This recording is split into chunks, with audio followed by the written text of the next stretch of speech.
to some scary movie. You like scary movies? Uh-huh. What's your favorite scary movie? Look at me, Damien. It's all for you. Kill her, Mommy. Kill her. We all go a little mad sometimes. This is my boomstick. Here's Johnny. I have to return some videotapes. We'll tear your soul apart.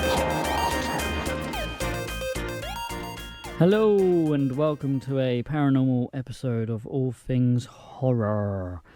I am your host Ben and I'm joined here with my co-host Matt. If you're new to the show, each week we choose a movie to break down, review, give our honest opinions and rate it from 1 to 10. We have a brief spoiler-free chat about the film before we head into the plot and discuss our favourite and least favourite parts of the movie. And if you stick around until the end, we'll finish off with some interesting trivia and a fun little horror game created by myself. This week, we're going to be discussing Paranormal Activity from 2007. The movie is about a couple who set up a video camera in an attempt to capture the terrifying spirits that haunt them while they sleep. It's written, directed, produced, edited, and cinematography, all done by Oren Peli. That's pretty impressive. Co-produced as well by Jason Blum from Blumhouse. And main cast is Katie, playing Katie, and Mika, playing Mika. Mika is one of those names, like, straight away, I'm like, Micah? I don't even think people called Micah or Mika seem to care from the sounds of it, so... Micah Sloat, yeah, and a runtime of an hour and 22 minutes. I watched this on Now TV. I'm not sure where else it's available. Probably on Prime. I think I watched it on Prime. I think it was free on Prime as well. Yeah. I would say, surprisingly, you hadn't seen this film. But I know you now, so it's not really a surprise to me. You don't really like 2000s movies. Surprising to most people. But yeah, this was a first watch for you. It was. How did it go down? I think it would have been interesting to have seen it at the cinema.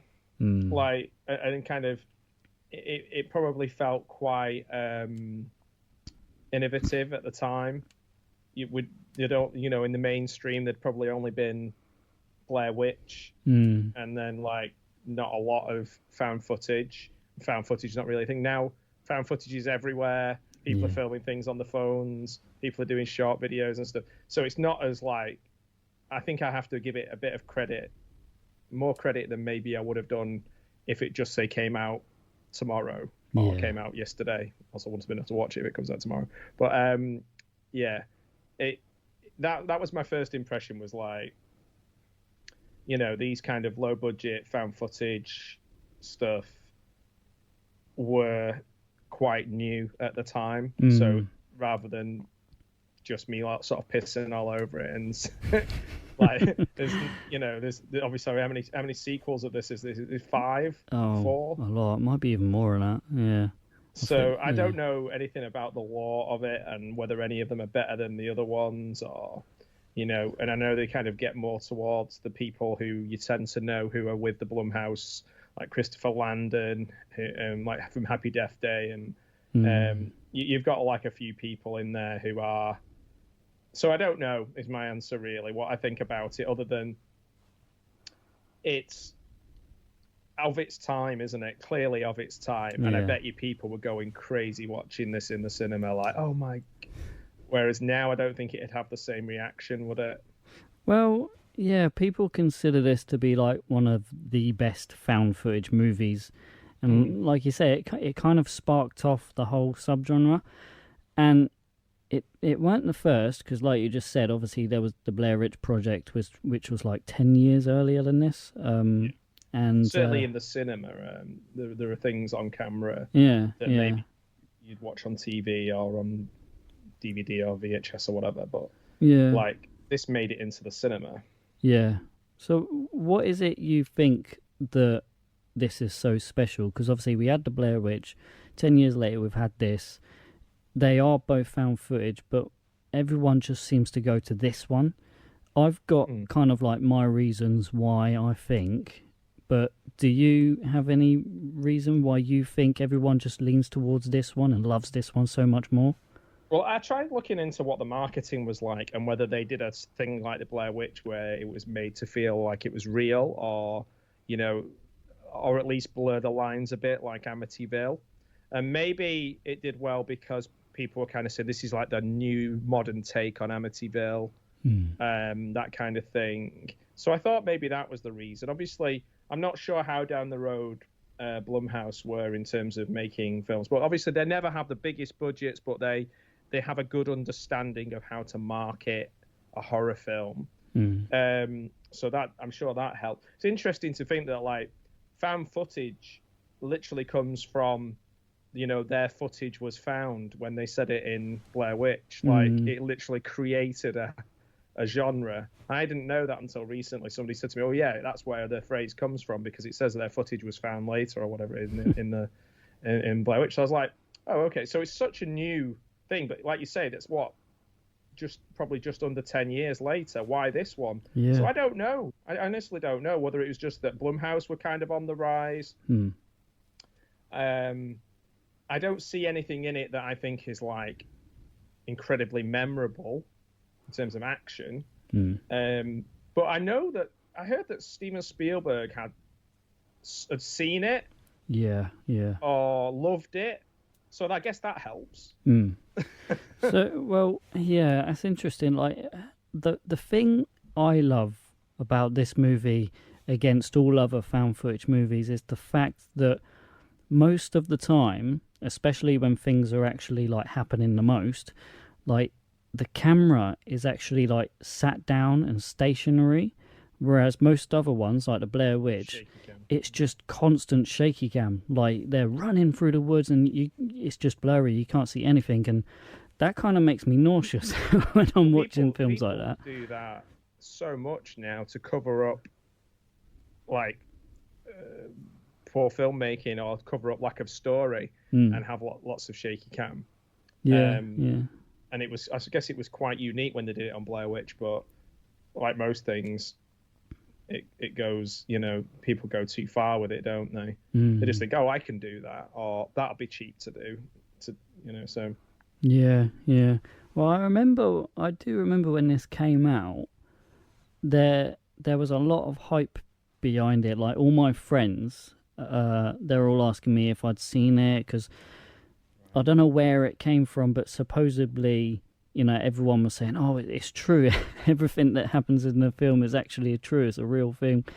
And me being a gullible teenager, you know, I bought into it. So when I watched it, I was watching it thinking, oh, fucking hell.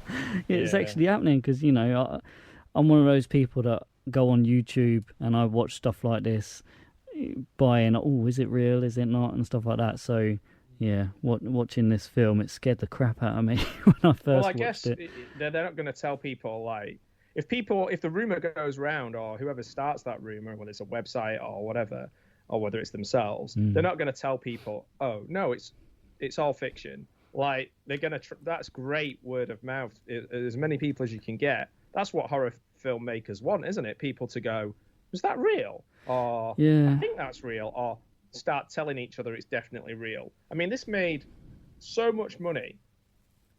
Films that make this amount of money, I'm sure the marketing must have something to do with that. I mean, Blair Witch Project made 240 million plus. This made 193 million plus. Now, both of them probably cost absolute peanuts to make. You think this is in their own house, their own names, no big name actors. They're probably not getting paid a lot. You know, home digital camera. The more real it looks, the more successful the film has become in a way, because people do then say to their mates, it's real. And you go, well, it looks real. Yeah. It looks like something I would. I think it was shot for 15K, but then after it was made, they went to Paramount, and Paramount wanted to like change the ending, so they chucked a load more money on. But initially, it was 15K, which I mean, it's nothing really for No, not for a film that's made so much, and it's obviously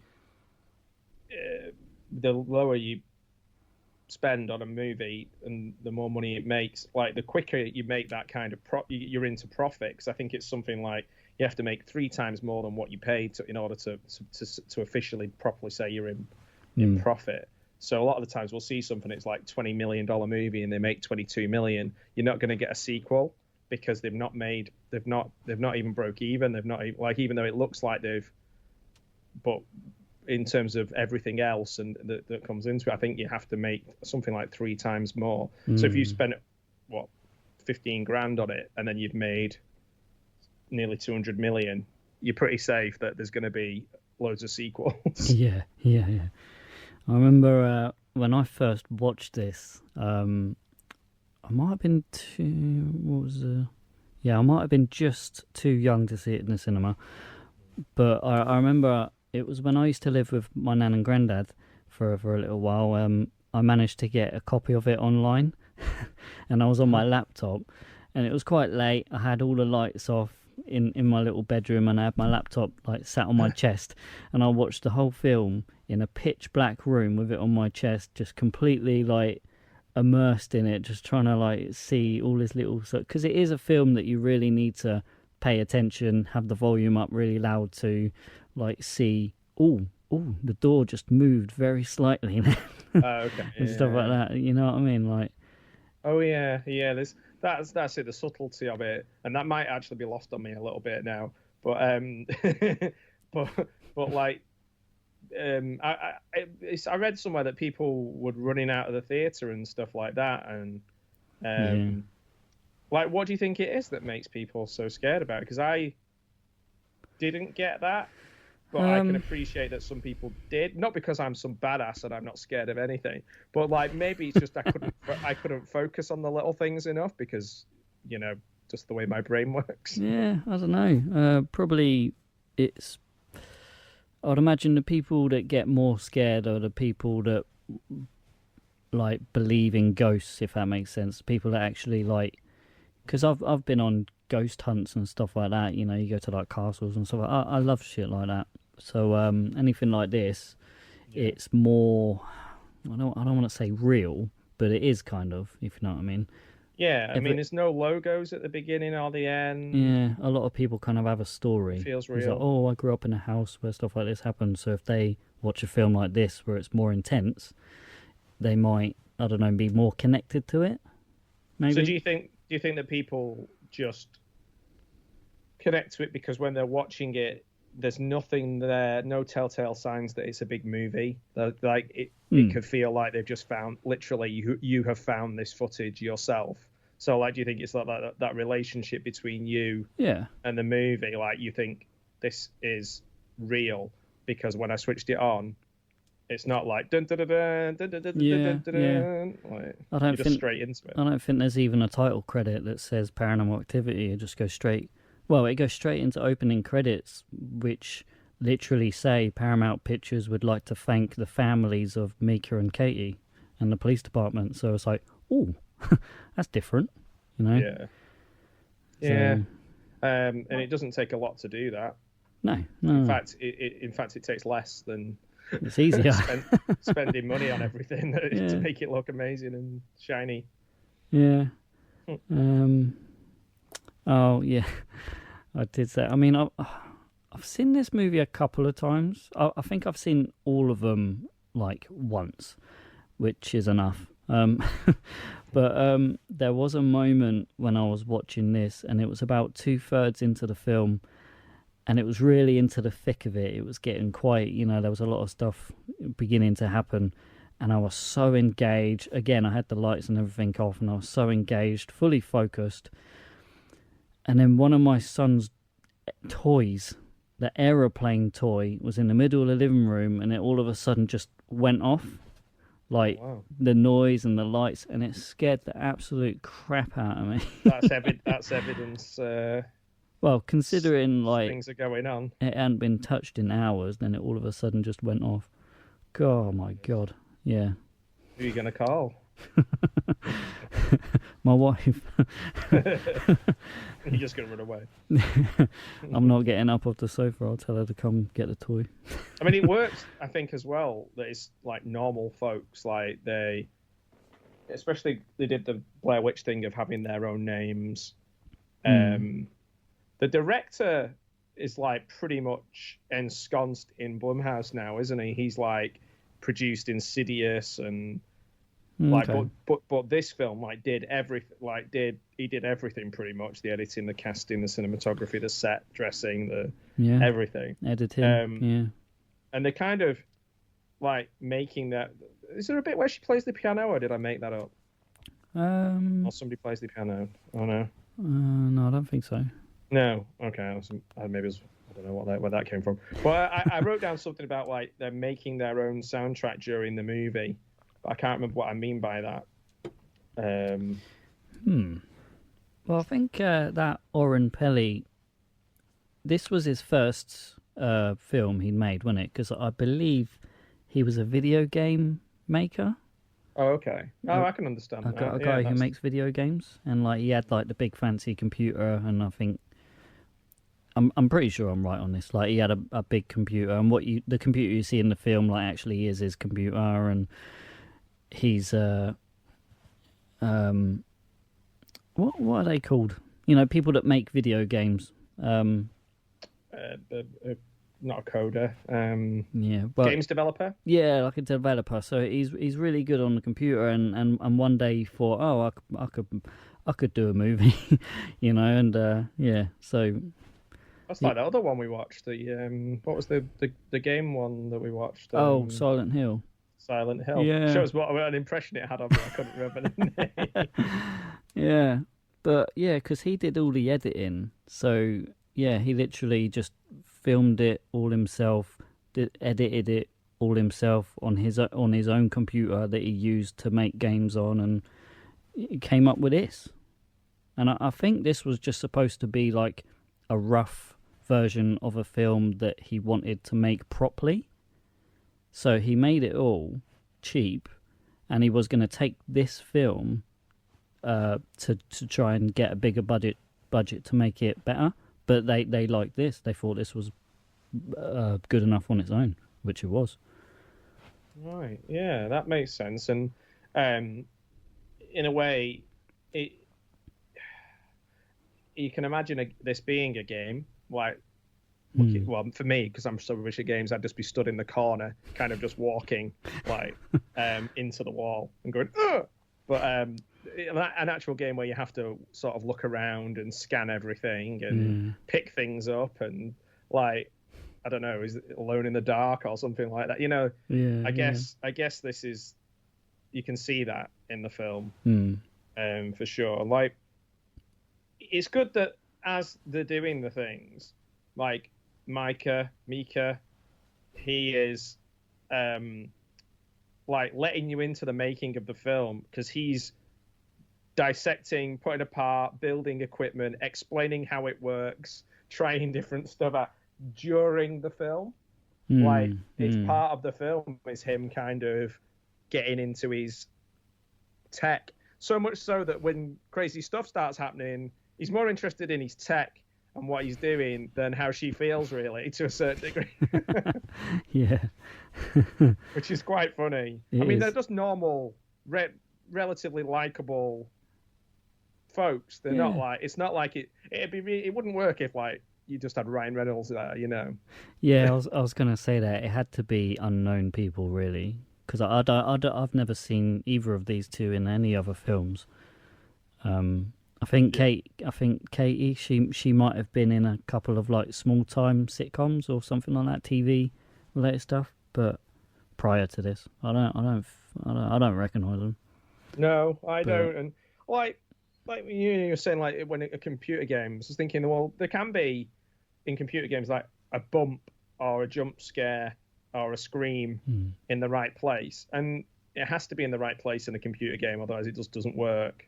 Yeah. And it does work in this. Like some of the jumps do, definitely.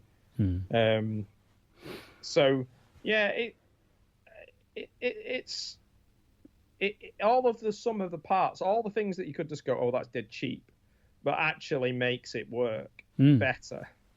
The more money they would get to make it, and I imagine, I've not seen the sequels, but the more money they get to make it, and more it looks like a Hollywood movie, the less it's believable.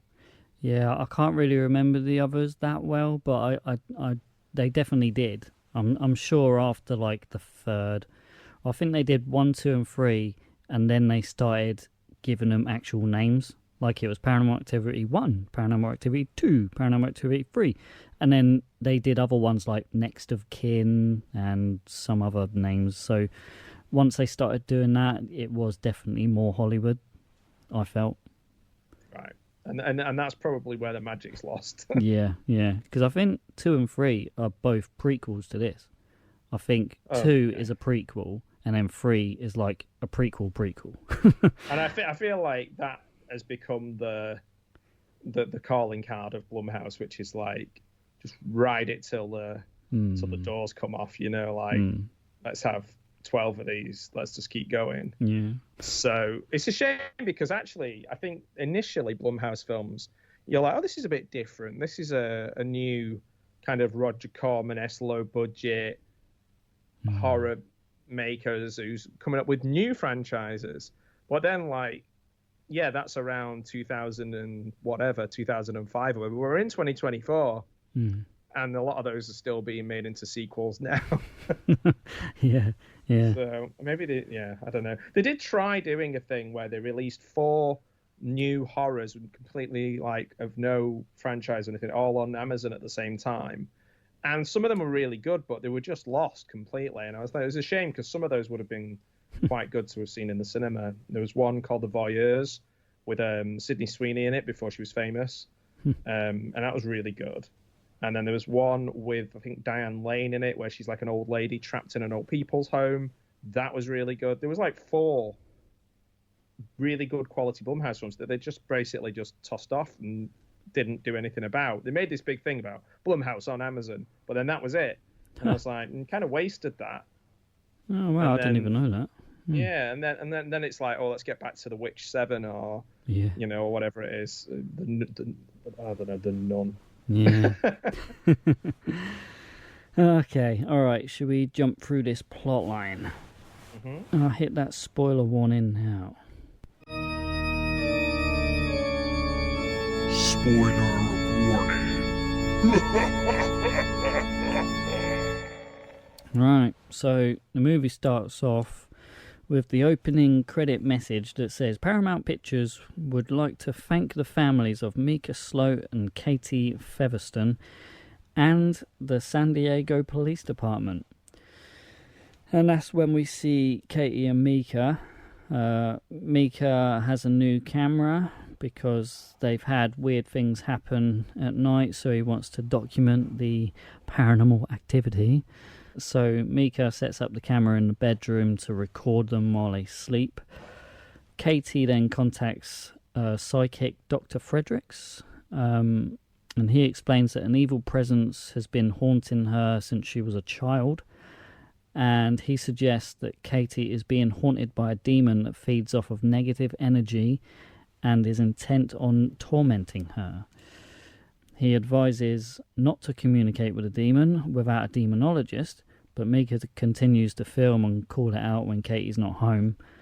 The camera captures lots of strange stuff during the night, starting off with minor noises, flickering lights, and bedroom door movements, but over time escalating into louder thuds, violent door slammings, and even whispers and grunts, until one night Katie appears to be sleepwalking. She gets up and stares at Micah for 2 hours before then going outside, but none of which she recalls the next day. Yeah. Feeds off negative energy. Yep. So how long have they been married for? Yeah. I know this is a low budget movie, but I would really like to know exactly how this movie was filmed. Like, specifically, like, obviously I know how, but Oren Peli, like, he would have had to be there somewhere on set, but quite often the camera does like a 360 flip around of every room, and I don't know, like, was he like hiding in a wardrobe or something? And yeah, it's not as if he can like follow closely, because you'd pick up his footsteps and stuff as well.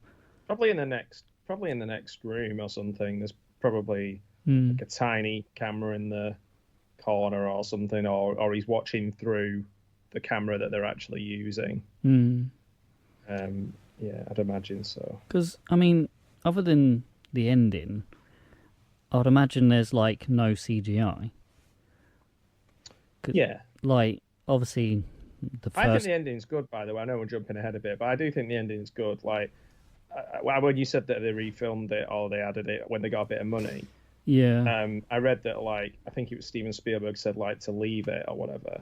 But notoriously, he didn't know how to end Jaws. So, I mean, he did a good job and he knows what he's doing. Don't get me wrong, but like, he's just a human being like anyone else with like an opinion.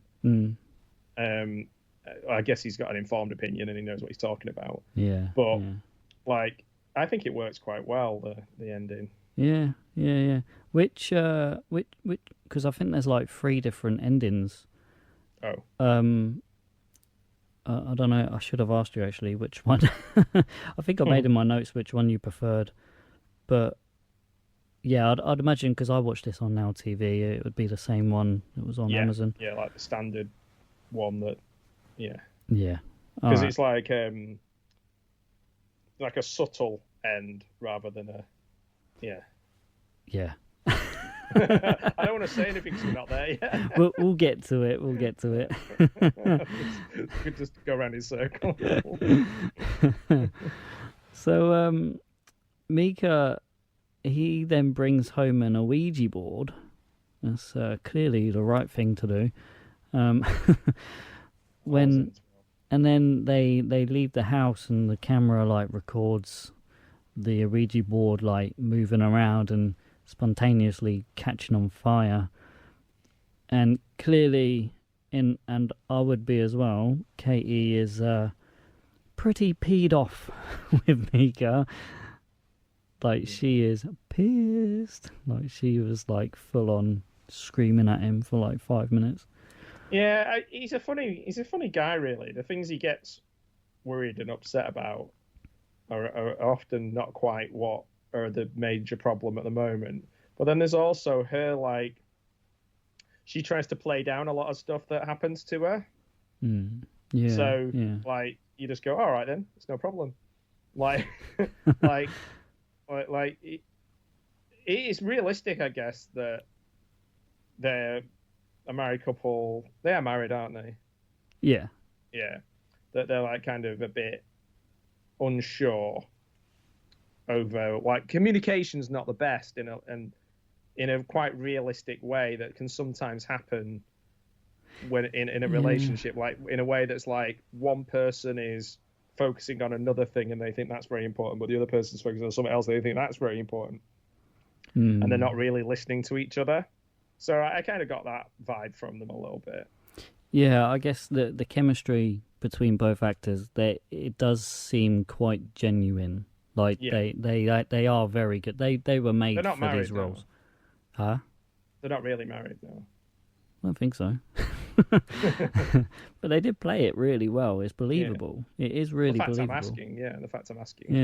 Yeah.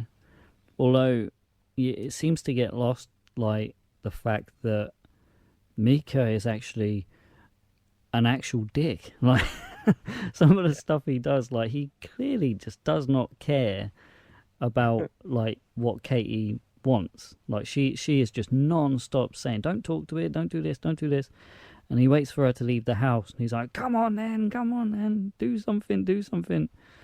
What do you want from me? What's that from? I Know What You Did Last Summer, or is it Scream? What do you want from me? Oh, it might be Scary Movie, actually. Yeah. Just running around. Yeah, so Katie, she's pissed off with Mika, so she really wants the demonologist to come round, but he's having none of it. So Mika then...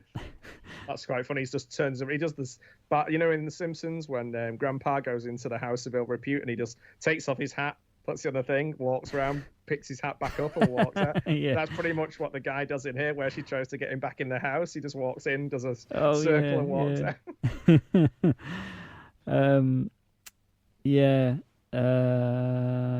Where are we? Oh yeah, Mika sprinkles some like baby powder in the hallway, and you get some footprints, and it leads to a burnt photo of young Katie. I don't think I said this earlier, but her when she was younger, her house burnt down, and did I mention that? Like she had she had this in her childhood about something kind of latching onto her, and that led to a house fire, and then all of a sudden there's a burnt photo of Katie that she didn't know about. There's no help available from the demonologist. He's away, and Dr. Fredericks, he's wanting absolutely nothing to do with it. He's in and out. The next night, Katie is pulled out the bedroom by an unseen force, and Mika discovers a bite mark on Katie's back the next morning, motivating him to want to get out the house. But Katie then changes her mind, and she insists on staying in the house. Assuming like she's like fully possessed by that time, I would imagine. Like that bite has kind of like done it. Yeah. I think that's... I mean, one thing I would say about Micah is he's not that observant of her husband, because sometimes when she's going through these changes, he's just kind of like, oh, that's Katie. Like, typical Katie. Yeah. I did really like the baby powder scene. I kind of saw it coming, like something like that coming, like where they do stuff to try and catch it other than just the camera. But what I liked is it wasn't actual, like, normal footprints. It was, like, weird, misshapen footprints. Kind of like a demon. Mm-hmm. I don't know what their feet looked like, but, you know, it weren't human.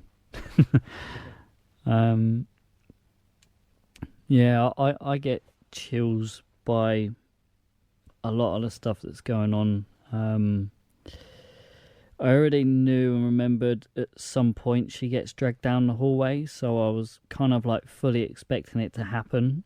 But even when it does, it fully kind of like still shocked me, and I actually vocally said out loud, "Oh, fuck that." Yeah. What did you make of that? Yeah. Because everything's been quite minor until that point, and all of a sudden, like, she gets dragged out by her leg. Yeah, that's a good scene, and I think the bit, like you say, I think the build-up is good, and again, you can get away with not doing a lot if you do it subtly and then build up to some really cool stuff. And I feel they're successful with that. What do you think? Yeah, well, this is what I was on about earlier. I really want to know how some of this stuff was done, because if they're not using CGI, how do they achieve certain things like that about her getting dragged out of the bed? Like, because you see her leg go up and I guess the sheets you could just blow a fan under, but I don't know. Like, there's stuff that goes on that I really want to know how, if that makes sense. Because it does literally look like someone's grabbed a hold of her leg and just launched her out of the bed and down the hallway. But obviously you can't see anything unless they're just using wires. I don't know. Yeah, well, we like when we talked about The Exorcist, even on that one, which I think is comparatively, obviously, a different era and more money at the time compared, like if you put it into today's money, they still managed to hurt people when they were pulling them around with wires, didn't they, and throwing them around. So,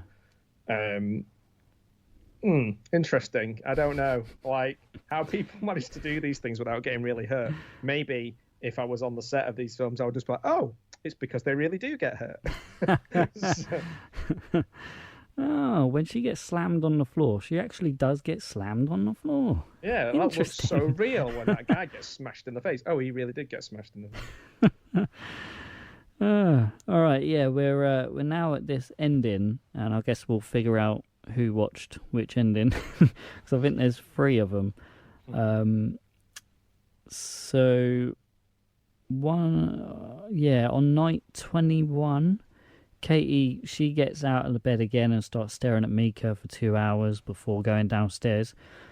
Katie then screams for Micah, and he quickly rushes downstairs to help her. Afterwards, you hear Micah screaming in pain with a loud thud. And then after, about 30 seconds of silence, Micah's body is like hurled towards the camera, which kind of like knocks it off its tripod, and then Katie is like standing in the doorway with blood on her shirt, and she crawls over to Micah's body and then looks up at the camera with a really weird grin, and then she like lunges at the camera, and then the scene cuts to black. Is that the one you saw? Yes, that's exactly the one I saw. Yeah. Thank goodness for that. And then it comes up with a text saying that Micah's body was discovered by the police, but Katie's whereabouts remains unknown. It'd be funny if it was just like they were both okay at the end. They're fine. They were both fine. They were totally fine. And you're like, oh, okay. Yeah, so the other 2 endings, this next one is the original ending. This one is Katie returns to the bedroom alone, but she's covered in blood holding a large kitchen knife. She sits on the floor against the bed and starts rocking herself back and forth. The next day, Katie's friend Amber, who I think we see earlier in the film, she leaves a concerned message at 2 p.m. Obviously no one answers, and then she visits the house at 9 p.m. and discovers Micah's body downstairs, and you hear her screaming and running away. Half hour later, 2 policemen enter the house. They go upstairs. You can hear them talking as they come upstairs. They find Katie with a knife, and then Katie suddenly returns to a normal state, or she acts like she's in a normal state, and she kind of runs at them, asking about Micah. But a door slams behind one of the officers, and they kind of panic and shoot her, kill her. And then the camera fades to black, and the police officers continue searching the house for the source of where that sound came from, thinking there's someone else in the house. Oh, okay. Yeah, I think that's what I originally saw. Right. During my dodgy download when it first I'm came not out. big. Yeah, I was going to say if that's what they were if they've released so many different ones that people aren't very sure. That's what I really don't like about some films, which is where you get so confused. I'd like to be told that that's the definitive one. Do you know what I mean? That's the one that we decided on. Make a decision. It's sometimes cool to see lots of different versions. I like that, but I still like to be this is the one. This is the one we decided on. Yeah. Well, I think that's the original, and the one they've got now is what Steven Spielberg wanted. I think he wanted to change it, and then Paramount chucked a load more money, and they came up with that one. But the other one is a new alternative ending. I really don't like this one. I think it's quite bad. But after killing Micah, Katie comes back upstairs alone, just like in the original.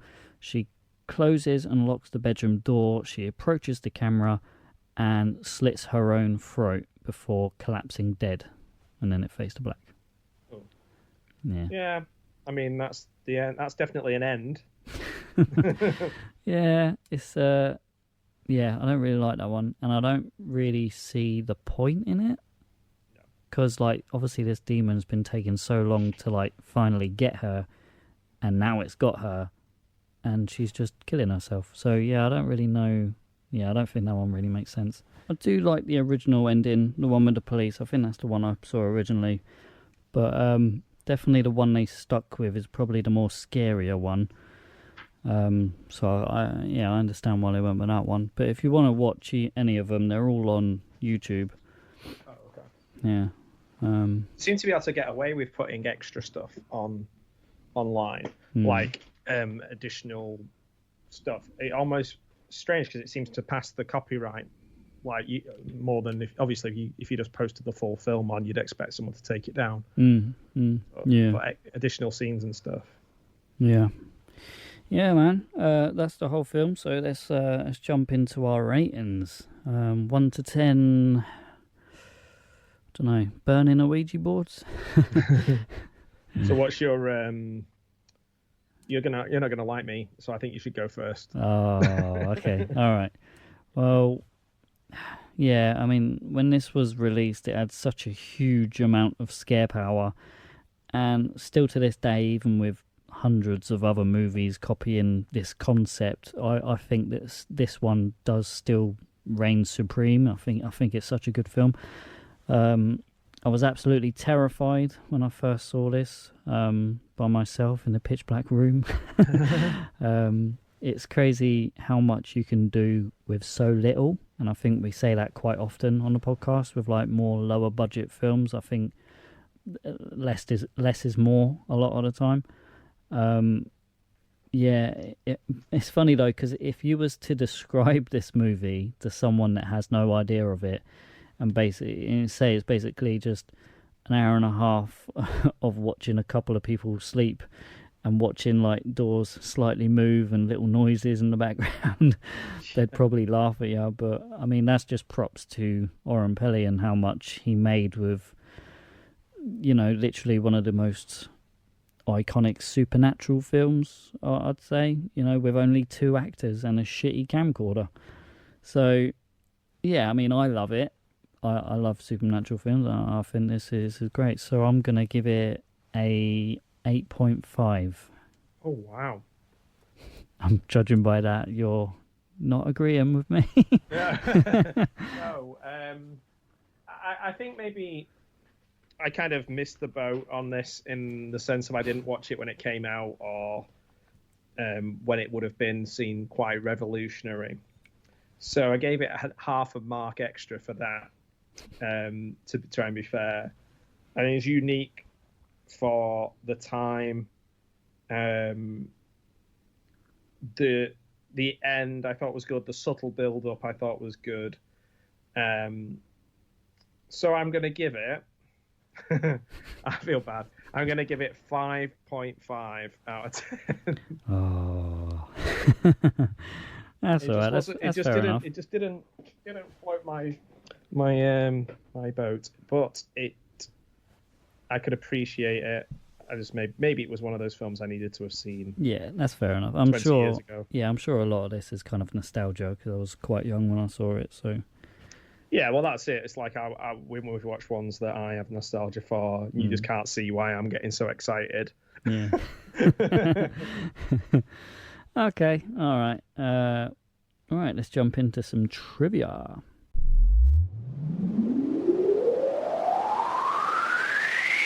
Trivia. Oh, yeah. I've got a few kind of like little bits of trivia. Some of this I think we already knew. Steven Spielberg, obviously, he convinced the filmmakers to change the original ending. Oren Peli shot the entire film with a home digital camera. Literally, the camera it's just a basic home digital camera. And filming took over 10 days, and the entire movie was filmed in Oren Peli's own home. That was his house. No sets. The actors weren't given any scripts, but were given guidelines on how to behave and what to discuss in their scenes. The movie was shot in 2006 and then went into theatres in 2007. However, it was not put into general release until 2009. So if you didn't see it in the cinema in 2007, you had to wait a couple of years. Because, it didn't get onto DVD until 2009. People still bought it. I seem to remember. I suppose it was peak DVD buying era. So I seem to remember seeing loads of copies of Paranormal Activity whenever I went to like Entertainment Exchange or the library or anywhere where DVDs were sold. Yeah, I was trying to remember actually. I couldn't remember when the changeover was between VHS and DVD, and whether this would have been on VHS for a little bit. Maybe. I don't think it would have been. Yeah, I don't think so. Well, I guess if they held on until 2009, it wouldn't have anyway. Yeah, 2007 might have, but I don't know. Yeah. The only other thing I've got is some of the most significant disturbances in this movie happens exactly at 3:15 a.m. The same time George Lutz, he would wake up every night in the infamous house at Amityville. Micah's death appeared to be timed to the very same second. The hour between 3 and 4 is often referred to as the Devil's Hour. Ooh, there you go. I'll have to make sure I'm not awake during that time. Yeah, that's all I've really got for trivia. So let's go into this week's game. I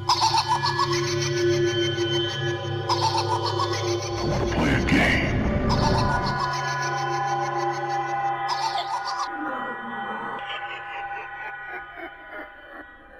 Alright, this might be kind of hard, but it's something we haven't done before, because this is a strictly found footage related game, and this is for found footage cast members. So, specialist subject. Found footage movies are known for being quite simple, low budget, and also minimal cast members. So I'm gonna list off 6 found footage movies, and you got to tell me how many characters are in the film, like proper, like credited people listed in the casting credits. Okay. All right, so let's go with this one first. Paranormal Activity. How many characters were in this film? 3. Ooh, or no. 4 if we're counting like some paranormal creature. 4. No. There was 5. And I was trying to think who the 5th one was. Obviously, you got Katie, Mika, the doctor guy. Well, I read there was 6, friend. but they didn't all get used in the film. So I was like, oh, so that's not 6 then? Oh, I don't know. Yeah, so maybe Missing 5. someone, yeah. All right, next up, the Blair Witch Project. And we're talking credited okay. people. So we're counting all those real life people that they just accosted and put in their film. Credited characters. 8. It was 10. Oh, wasn't too far away. Unfriended. Unfriended. We're counting the little dog.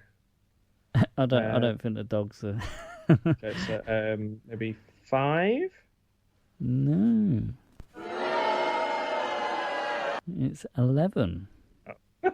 I think because, what was there, like 6 of them on the group chat? Oh, was there 6? I thought there was 4. But then no, I added one more just for good luck. But then I think there's a scene where a couple of police officers go in. But there is that, like, I don't know. There was like a home video of that girl. Yeah, I don't know.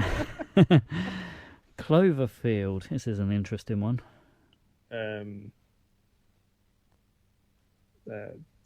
25.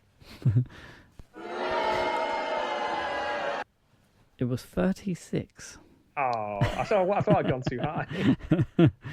The Visit.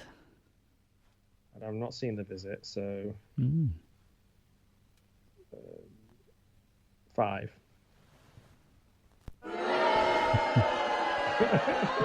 Is 13. And last up is Host. Host. Okay. 10. Oh. Oh, you got one. You counted the monster. I don't know. I guess. I counted the monster. Yeah, I guess. Yeah. Ginny, Teddy, The Six Friends, 6, 7, 8, The Medium. Wow, you remember their names? 9, and then The Monster 10. Wow. Yeah, good job. Right. Let's. Regina. All right. To wrap up, you're gonna like this one. Next episode is a film I've never seen before, and I'd never heard of it until you told me about it last year when we very first started this podcast. And I think last episode, before we started filming last episode, you showed me that you got it on Blu-ray, and that is The Slumber Party Massacre. Oh, Slumber Party Massacre, yeah. So this is going to be good because if you like it, all the sequels are awesome as well. Unlike a lot of, not the modern sequel, but the 3 actual proper sequels from the 80s. Okay. I like them all. In fact, I think they get sillier. They get sillier if you like silly. But sure. I can't wait for you to see that. Yeah. It's been one that I've had on the list, and I've wanted to get around to doing it because I know you've mentioned it a few times on the pod. So yeah, The Slumber Party Massacre. Looking forward to that one. So we'll do that one next week. I won't big it up too much because you might get your revenge from my review of Paranormal Activity. Yeah, and then after that, the episode after that, it'll be our 50th episode. So gonna do something special for that one. Nice. Yeah, that's all. Unless you got anything else you want to add? No. Just keep on keeping on, No. Stay cool, stay safe. Yeah. I'm looking forward to you seeing Slumber Party Massacre. Yeah. I really want the VHS of it, so if anyone's got one going free, contact Ben, and he can send it through to me. Yep. Cool. All right, I'll go ahead and see us out. So if you've liked today's episode and want to hear more, then go ahead and give us a follow on wherever you're listening from. You can find us on Facebook, as that's where we stick up our poll picks, where you can vote for what we do next. That's all for today, so thanks a lot for listening, and we'll see you in Slumber Party Massacre.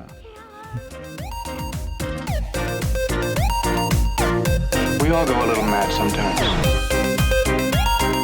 This is my